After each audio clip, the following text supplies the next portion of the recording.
L'amour est souvent décrit dans les films, les livres et les chansons comme le but ultime de la vie.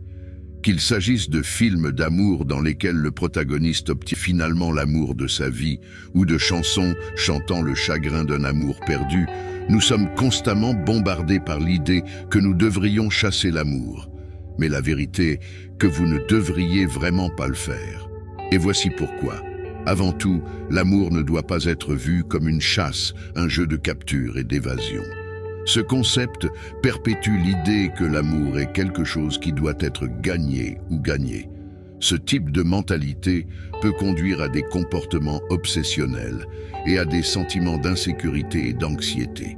Si l'amour devient quelque chose que nous recherchons sans relâche, il perd son véritable sens, celui du libre arbitre et du naturel.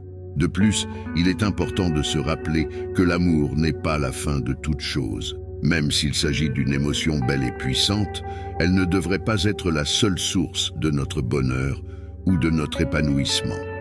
Lorsque nous accordons autant d'importance à la recherche de l'amour, nous pouvons négliger d'autres domaines importants de notre vie, tels que notre carrière, nos amitiés, nos passions et, plus important encore, notre propre bien-être et notre croissance personnelle. Courir après l'amour peut aussi nous amener à nous contenter de moins que ce que nous méritons. Si nous sommes si désespérés de trouver l'amour, nous pouvons finir par nous contenter de relations qui ne sont pas saines ou qui ne nous rendent pas heureux. Après tout, l'amour devrait améliorer nos vies et non nous faire sentir piégés ou malheureux. Ainsi, au lieu de courir après l'amour, nous devrions nous concentrer sur le fait d'être la meilleure version de nous-mêmes. Nous devrions investir du temps dans notre croissance personnelle, nos passe-temps, nos amitiés et nos passions. Lorsque nous apprenons à nous aimer et à être heureux seuls, nous attirons naturellement les personnes qui sont censées être dans nos vies. Certainement. Développons un peu plus. L'amour, en plus d'être un sentiment beau et profond, peut parfois se transformer en un objectif, une recherche infatigable qui finit par consumer complètement la personne.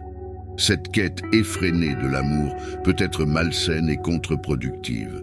Lorsque nous faisons de l'amour un objectif, nous ignorons l'ingrédient principal nécessaire à son épanouissement, la liberté. En fait, l'une des plus grandes erreurs que l'on puisse commettre est de conditionner son bonheur à la présence d'un partenaire aimant. Le bonheur est un état intérieur qui doit être cultivé et entretenu, quelles que soient les circonstances extérieures. L'amour véritable et durable naît d'une connexion authentique et d'un échange mutuel de sentiments et d'expériences. Forcer ou courir après l'amour aboutit souvent à une relation artificielle et insatisfaisante. Un autre point crucial est l'importance de s'aimer soi-même en premier. Lorsqu'un individu a confiance en lui, est sûr de lui et est heureux de lui-même, il dégage une énergie qui attire les personnes positives et en bonne santé. Si un individu recherche l'amour dans le but de combler un vide ou de se sentir complet, cela finira probablement par une déception. Aucune autre personne ne peut vous procurer le bonheur et l'épanouissement que vous ne pouvez trouver qu'en vous-même. Enfin, et surtout, l'amour n'est pas et ne devrait jamais être une course. Chaque individu a un rythme unique.